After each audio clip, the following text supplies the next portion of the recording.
I'm Walter Lewin. I will be your lecturer this term. In physics, we explore the very small to the very large. The very small is a small fraction of a proton, and the very large is the universe itself. They span 45 orders of magnitude, a 1 with 45 zeros. To express measurements quantitatively, we have to introduce units. And we introduce, for the unit of length, the meter, for the unit of time, the second, and for the unit of mass, the kilogram. And you can read in your book how these are defined and how the definition evolved historically. Now, there are many derived units which we use in our daily life for convenience, and some are tailored towards specific fields. We have centimeters, we have millimeters, kilometers, we have inches, feet, miles.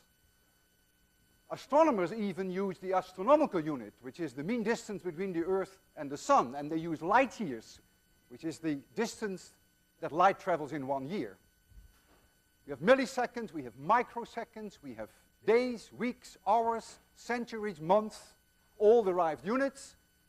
For the mass, we have milligrams, we have pounds, we have metric tons. So lots of derived units exist. Not all of them are very easy to work with. I find it extremely difficult to work with inches and feet. It's an extremely uncivilized system. I don't mean to insult you, but think about it. 12 inches in a foot, 3 feet in a yard, that drives you nuts. I work almost exclusively decimal, and I hope you will do the same during this course, but we may make some exceptions.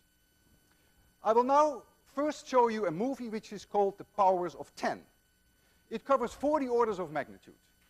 It was originally conceived by a Dutchman named Kees Boeke in the early 50s. This is the second generation movie, and you will hear the voice of Professor Morrison, who is a professor at MIT. The Powers of 10, 40 orders of magnitude. There we go.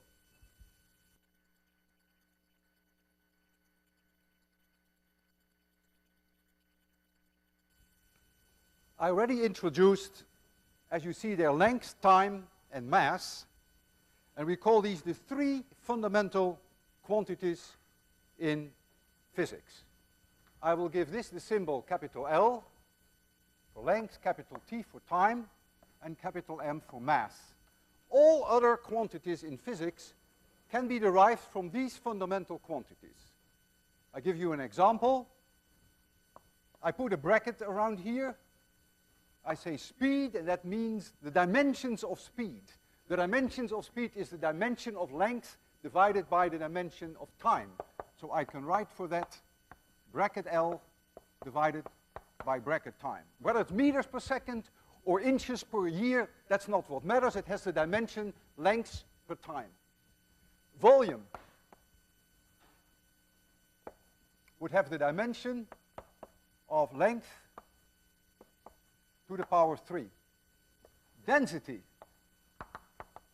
would have the dimension of mass per unit volume, so that means length to the power 3. All important in our course is acceleration. We will deal a lot with acceleration. Acceleration, as you will see, is length per time squared. The unit is meters per second squared. So you get length divided by time squared. So all other quantities can be derived from these three fundamental. So now that we have agreed on the units, we have the meter, the second, and the kilogram, we can start making measurements. Now, all important in making measurements, which is always ignored in every college book, is the uncertainty in your measurement. Any measurement that you make without any knowledge of the uncertainty is meaningless. I will repeat this. I want you to hear it tonight at 3 o'clock when you wake up.